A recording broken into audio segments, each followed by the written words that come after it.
नमस्कार, मैं हूं आपके साथ सारा चौहान। विदेश की खबरें आप देख रहे हैं ह्यूस्टन से। लाइव बुलेटिन लेकर एक बार फिर से आपके सामने हाजिर हो गई हूं।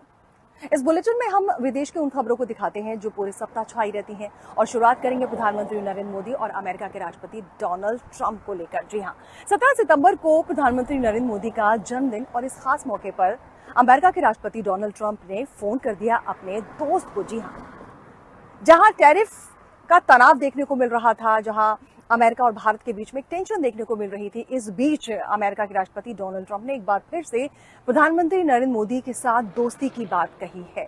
जी हां, उन्होंने बाकायदा फोन पर बातचीत की है। उनके बर्थडे के मौके पर, प्रधानमंत्री नरेंद्र मोदी के जन्मदिन के मौके पर उनको बधाई दी है, उनको शुभकामनाएं दी है। साथ ही साथ उन्होंने ये भी कहा कि रूस और यूक्रेन के युद्ध को समाप्त करवाने के लिए उनका बहुत बड़ा सहयोग है।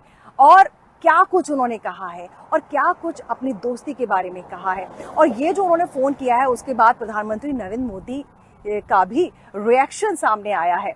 अब सवाल ये है कि जो दोनों की दोस्ती पर बर्फ जम गई थी, क्या वो वाकई पिघल गई है? क्या जो तनाव देखने को मिल रहा था, क्या वो वाकई तनाव कम हो गया है या खत्म हो सकता है? क्या कुछ उन्होंने कहा प्रधानमंत्री नरेंद्र मोदी से बातचीत में, आइए दिखाते हैं आपको।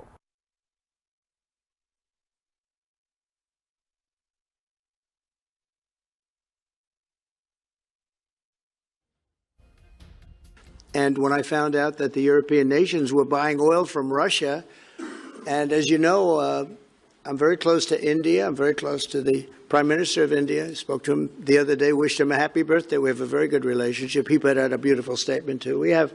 But I said, I sanctioned them. China is paying a very large tariff right now to the United States, but I'm willing to do other things, but not when the people that I'm fighting for are buying oil from Russia. If the oil price comes down, very simply, Russia will settle. And the oil price is way down. We got it way down. We're drilling and we produce more oil than anybody else in the world. We're doing a lot.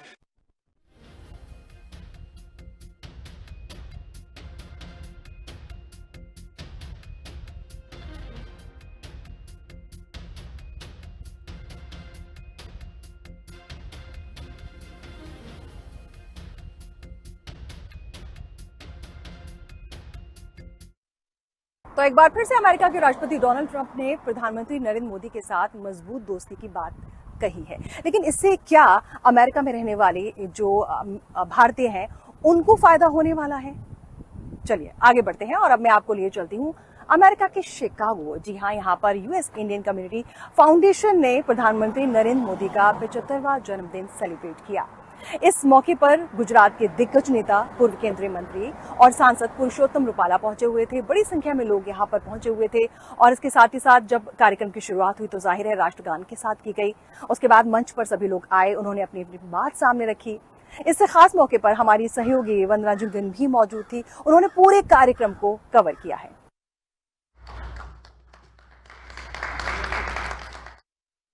माननीय रूपाला जी, आपका बहुत बहुत स्वागत Chicago की community की तरफ से। आज आपने जो शिकागो को एड्रेस किया, 75वां जन्मदिन है और ये राष्ट्र नेता नहीं है, विश्व नेता है। हम जहाँ बात करते हैं man of developing India, to be honest, हम इनको नाम दिया है Modi ji.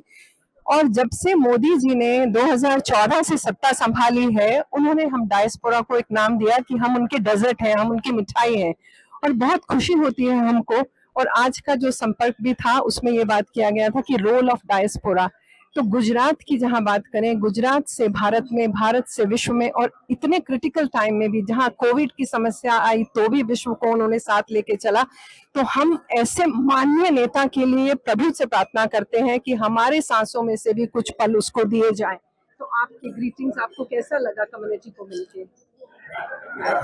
US India community की ओर से हमारे प्रधानमंत्री जी के 75वें जन्मदिन का बहुत ही उत्साहपूर्ण माहौल में यहाँ जश्न मनाया गया। डॉक्टर भरत भाई और उनकी सभी साथियों ने मिलकर ये उत्सव मनाने का आयोजन किया।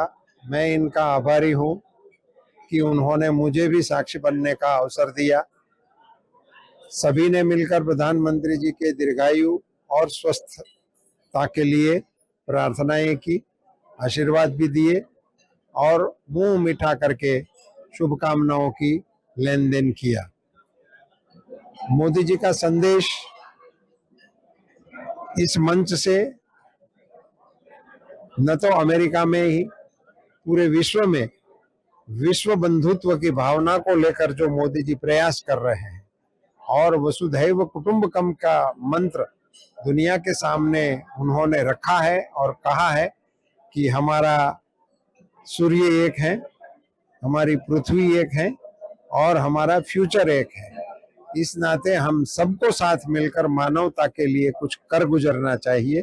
ये संदेश मोदी जी के जन्मदिन पर सभी मानवता के हितैषियों के लिए प्रसारित करने का ये अवसर था। बहुत बहुत आभार, धन्यवाद हमसे बात करने।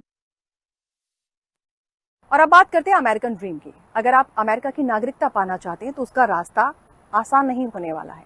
इस बार आपको तैयारी और भी ज्यादा करनी पड़ेगी क्योंकि सवाल बहुत कठिन आने वाले हैं। जी हाँ, आपको बता दें कि ये जो लागू होगा वो 20 अक्टूबर के बाद जो लोग आवेदन कर रहे हैं उन लोगों पर लागू होने वाला है। सवाल जो हैं उनकी संख्या भी बढ़ा दी गई है। पहले सवाल 10 हुआ करते थे जिसमें से आपको 6 सही उत्तर देने होते थे, लेकिन अब सवाल बढ़ा दिए गए हैं। 20 सवाल कर दिए गए हैं जिसमें से आपको 12 सवालों के सही जवाब देने हैं। और लेकिन आप ये सोच रहे हैं कि ये जो एग्जाम होगा, ये जो परीक्षा होगी आसान होगी, तो ऐसा आप बिल्कुल मत सोचिए। इस बार आपको तैयारी और भी ज्यादा करनी होगी क्योंकि ट्रंप एडमिनिस्ट्रेशन ने सिटीजनशिप टेस्ट को बहुत ज्यादा कठिन कर दिया है। जी हाँ, पूरी तैयारी के साथ आपको इस बार बैठना पड़ेगा और ये जो एग्जाम दिया जाएगा इसके लिए आपको 2 मौके दिए जाएंगे। अगर आप 2 बार में इसको पास नहीं कर पाते, सिटीजनशिप टेस्ट को पास नहीं कर पाते हैं, तो आप मौका गवा देंगे। जी हाँ, तो ट्रंप एडमिनिस्ट्रेशन ये जो टेस्ट है अमेरिका की नागरिकता के लिए उसको और भी ज्यादा कठिन कर रहा है। CIS के निदेशक जोसेफ एडलो का कहना है कि ये जो परीक्षा है, जो एग्जाम है, बहुत ज्यादा आसान हुआ करता था और उन्होंने एक इंटरव्यू दिया था जिसमें उन्होंने कहा था कि इस एग्जाम को कठिन करने की जरूरत है ताकि लोग इसका फायदा ना उठा पाएं। इसके साथ ही साथ मैं आपको बता दूं कि जो नागरिकता परीक्षा है, ये जो सिटीजनशिप टेस्ट होता है, इसमें 91% ऐसे लोग होते हैं जो इस एग्जाम को क्लियर कर लेते हैं।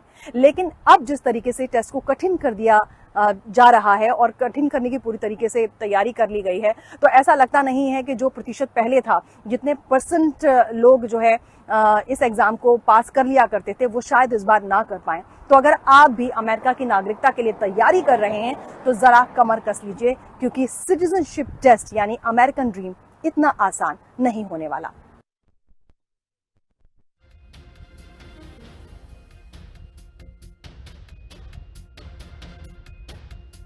अगर आप ग्रीन कार्ड होल्डर हैं या फिर स्टूडेंट वीजा पर हैं या फिर वर्क वीजा पर हैं तो आपको और भी ज्यादा अलर्ट होने की जरूरत है क्योंकि कोई भी छोटी सी गलती आप पर भारी पड़ सकती है। इंडियाना में रहने वाले परमजीत सिंह ने एक छोटी सी गलती की जिसका खामियाजा वो भुगत रहे हैं। पिछले 1 महीने से ज्यादा का वक्त हो चला है लेकिन वो हिरासत में है, जेल में बंद है। जी हाँ, परमजीत सिंह जो कि इंडियाना में रहते हैं, 30 सालों से ज्यादा का लंबा वक्त यानी कि 3 दशकों से ज्यादा का लंबा वक्त। उनके बच्चे अमेरिकन हैं, यहीं पर पैदा हुए, ग्रीन कार्ड होल्डर हैं, बिजनेस भी उनका यहीं पर है, पूरा परिवार यहीं पर है। भारत जाते हैं वो यदा कदा और अपने परिवार से मिलते हैं और वापस आ जाते हैं। इसी तरीके से वो गए थे और 30 जुलाई को वो वापसी कर रहे थे। शिकागो के ओएयर एयरपोर्ट से उनको धर लिया गया, हिरासत में ले लिया गया। 5 दिन उन्हें वहां रखा गया, फिर डिटेंशन सेंटर लेके गए, फिर दूसरे डिटेंशन सेंटर लेके चले गए। 1 महीने से ज्यादा का लंबा वक्त हो चला है लेकिन परमजीत सिंह को अभी तक जेल में डाला हुआ है और गलती ऐसी है जिसे सुनकर आप हैरान रह जाएंगे। दरअसल उन्होंने एक पब्लिक फोन बूथ का इस्तेमाल किया था और जिसमें वो पैसे डालना भूल गए थे, ऐसा उनका कहना है। जिसके बाद उन्होंने जुर्माना भी भर दिया था, अपनी सजा भी काट ली थी और वो मामला क्लियर हो गया था। लेकिन उसके बावजूद भी उस मामले को उठाकर एयरपोर्ट पर उन्हें डिटेन कर लिया गया, उन्हें हिरासत में ले लिया गया। परिवार पूरी तरीके से परेशान है। परिवार की मांग है कि जल्द से जल्द परमजीत सिंह को छोड़ दिया जाए।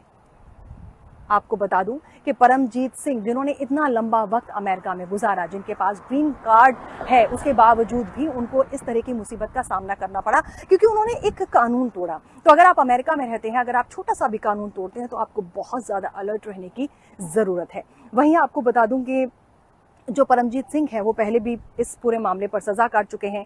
एक छोटा सा अपराध था जिसके लिए वो पहले ही सजा काट चुके हैं और जुर्माना भी भर चुके हैं। उनके वकील हैं लुइस एंजेलिस, जिनका कहना यह है कि ये गिरफ्तारी जो है पूरी तरीके से अवैध है।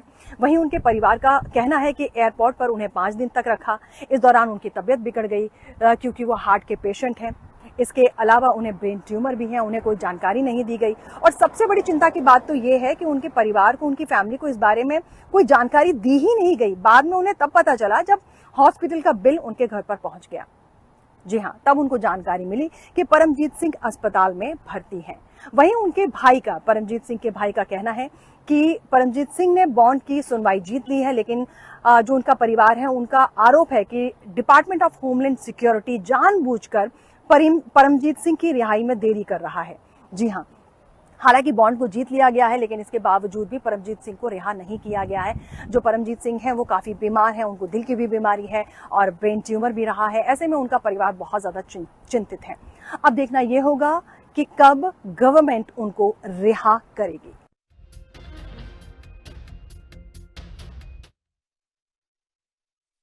अमेरिका से निकालकर अब मैं आपको लिए चलती हूँ फ्रांस, जहां पर हालात बेकाबू होते हुए नजर आ रहे हैं। नेपाल जैसे हालात यहां पर बन गए हैं। जी हाँ, सरकार की आर्थिक नीतियां और बजट में कटौती, ये बड़ी वजह है जिसकी वजह से वहां के लोगों में गुस्सा साफ तौर पर नजर आ रहा है। गुरुवार को यहां पर हड़ताल की अपील की गई थी, जिसमें सरकारी डेटा के मुताबिक 5 लाख लोगों ने हिस्सा लिया, लेकिन यूनियंस का कहना है कि 10 लाख से ज्यादा लोगों ने इसमें हिस्सा लिया है। लोग अपने घरों से बाहर निकले और उन्होंने सरकार की नीतियों के खिलाफ अपनी आवाज बुलंद की। फ्रांस में जिस तरह से हालात बेकाबू हो रहे हैं उसके मद्देनजर 80,000 से ज्यादा जो पुलिसकर्मी हैं उनको तैनात किया गया। आंसू गैस के गोले छोड़े गए, कहीं कहीं पुलिस ने पुलिस बल का भी प्रयोग किया। इसके अलावा 150 से ज्यादा ऐसे लोग हैं जिनको गिरफ्तार किया गया। रेलवे बंद रहे, मेट्रो बंद रहा, इसके अलावा स्कूल बंद रहे। हालात इतने ज्यादा अब खराब होते जा रहे हैं कि लोग सीधे तौर पर वहां की सरकार से सवाल कर रहे हैं कि आखिर बजट में कटौती क्यों की जा रही है। आपको बता दें कि फ्रांस के राष्ट्रपति इमैनुअल मैक्रो और उनके नए प्रधानमंत्री लेकोर्नो के प्रति जो नाराजगी है लोगों की लगातार बढ़ती ही जा रही है, और इसकी बड़ी वजह है देश का नया बजट में वहां के सार्वजनिक सेवाओं पर होने वाले खर्चे को कम कर दिया गया है और लोग इसी का विरोध कर रहे हैं। खासतौर पर वहां के जो जेन जी है, जो वहां का जो युवा वर्ग है, वो इस बजट में कटौती और आर्थिक सुधार की बात वो कर रहा है। और साथ ही साथ उनका साफ तौर पर कहना युवा वर्ग का कि बजट में कटौती जिस तरह से की गई है वो पूरी तरीके से गलत है। इसके अलावा पेरिस, लियोन, नांतेस, मार्सेले, बोर्डो, टूलोज और केन जैसे ये जो बड़े शहर हैं वहाँ पर पूरी तरीके से जाम लग गया हड़ताल की वजह से। और आपको मैं ये भी बता दूं कि कई जगह पर पत्थरबाजी हुई, आंसू गैस के गोले छोड़े गए, और हालांकि ये भी कहा गया कि कई जगह पे जो प्रदर्शन है वो शांतिपूर्ण तरीके से हुआ। लेकिन एक जो बड़ी चीज़ इस पूरे प्रदर्शन में, इस पूरे प्रोटेस्ट में नजर आ रही है कि लोग अलग अलग तरीके के लिबास पहनकर प्रोटेस्ट कर रहे हैं। जिस तरीके से हमने नेपाल में हालात देखे वैसे ही कुछ हालात, या ये कहें कि उससे ज़्यादा ख़राब हालात हम फ्रांस में देख रहे हैं। तो क्या फ्रांस में भी सत्ता पलट सकती है, ये यहाँ पर एक बड़ा सवाल है। लेकिन जिस तरीके से युवा वर्ग में असंतोष नज़र आ रहा है, जिस तरीके से आर्थिक सुधार की बात की जा रही है, जिस तरह से बजट में कटौती कर दी गई है, उसको लेकर नाराज़गी नज़र आ रही है। देखना ये होगा कि क्या फ्रांस की सरकार इस पर कुछ बड़ा कदम उठाएगी या फिर नहीं।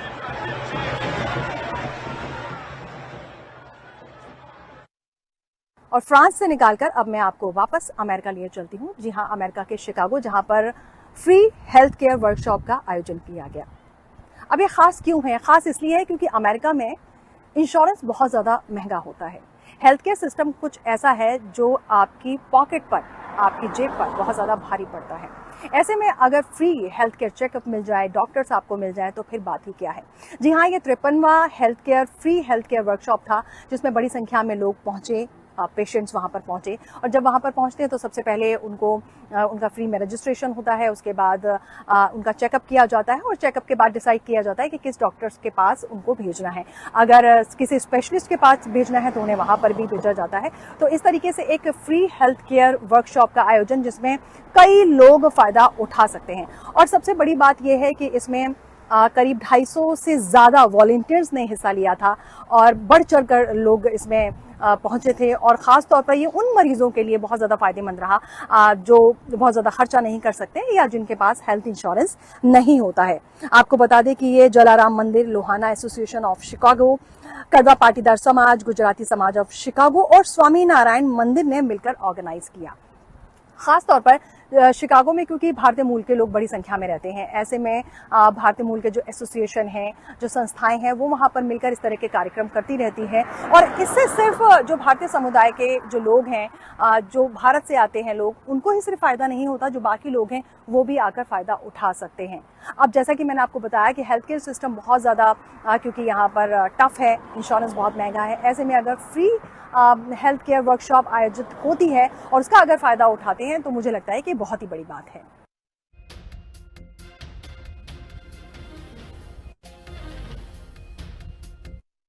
नर सेवा नारायण सेवा। हम लोग हैं स्वामी नारायण इटास्का मंदिर में। 37 इयर्स हो चुके हैं, 37 साल से हेल्थ फेयर चला रहे हैं और 53 इयर्स 53 साल, कितने लोगों की उम्र भी नहीं होंगी। मेरे साथ में हैं तो मेन कोऑर्डिनेटर। जब ये चले थे तो अकेले थे और साथ में चलते गए, कारवा बनता गया। जंती भाई साहब, आपसे जानना चाहती हूँ, आपने मुझे 2 साल पहले कहा था रिटायरमेंट, मैं कहा कोई रिटायरमेंट लेने की जरूरत नहीं है, जब तक सांस है तब तक चलना है।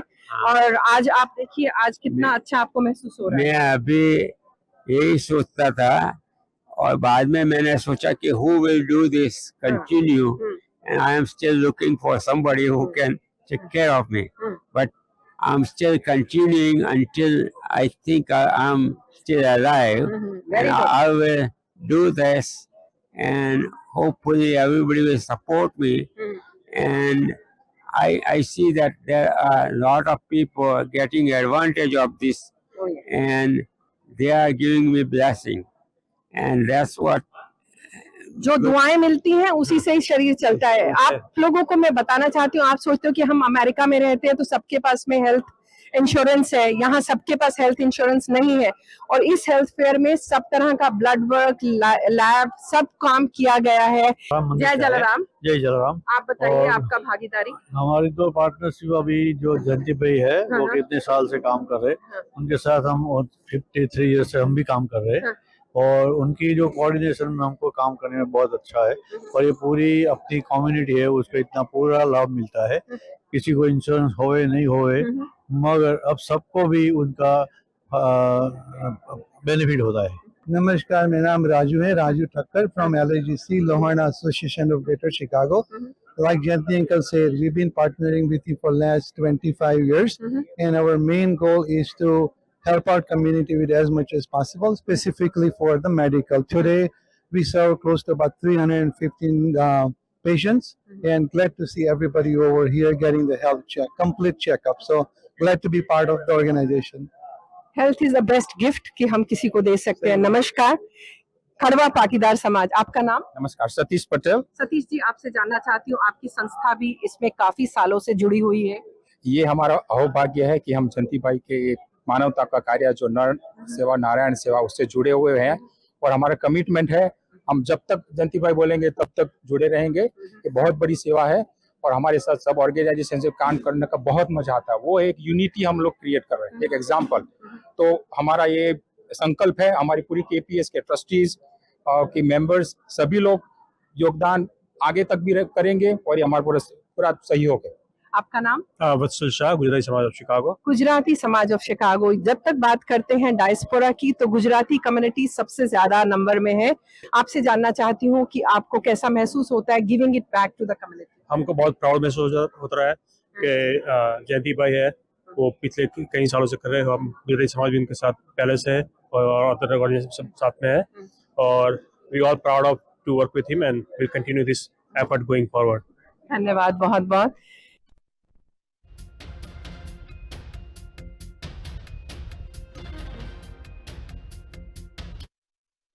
और अब आपको दिखाते हैं अमेरिका में गरबा की धूम। जी हाँ, शिकागो में डिवाइन हिंदू परिवार की तरफ से गरबा 2025 का आयोजन किया गया, जिसमें बड़ी संख्या में लोग शामिल हुए, रंग बिरंगे परिधान पहने हुए थे, लोग अपने परिवारों के साथ पहुंचे हुए थे और इस गरबा में शामिल हुए। सबसे पहले तो माँ दुर्गा की पूजा अर्चना की गई, उनकी आरती उतारी गई, लोग पूरी तरीके से भक्ति की भावना में सराबोर नजर आए। और वैसे आपको बता दूं कि इस ग्रुप की तरफ से ये जो आयोजन है ये इसका तीसरा साल था, यानी 3 सालों से लगातार डिवाइन हिंदू परिवार इस तरह का आयोजन करता रहा है। और यहाँ पर दरअसल इस आयोजन को करने का मकसद ये है कि नई जनरेशन को ये बताना है कि गरबा कोई इवेंट नहीं है, बल्कि वो तो माँ दुर्गा की पूजा अर्चना करना है। तो जाहिर है ये एक बड़ा आयोजन था जिसमें बड़ी संख्या में लोग पहुंचे थे। आइए देखते हैं इसकी खूबसूरत झलकियां।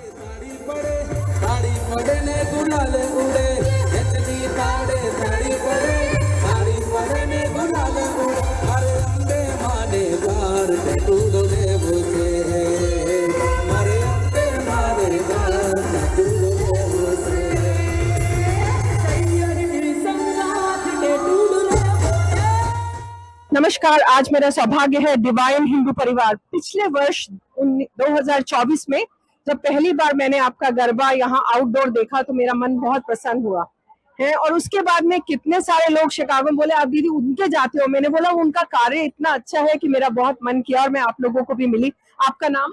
दीक्षित लोटवाला। दीक्षित जी, जस्ट जानना चाहती हूँ कि इतना बड़ा ऑर्गेनाइज करना और किसी से कुछ नहीं लेना है और ये दिखाता है, और आपने जो भी किया है अपने सनातन धर्म के हिसाब से किया है, आप बताइए कि किस तरह कर पाते हैं?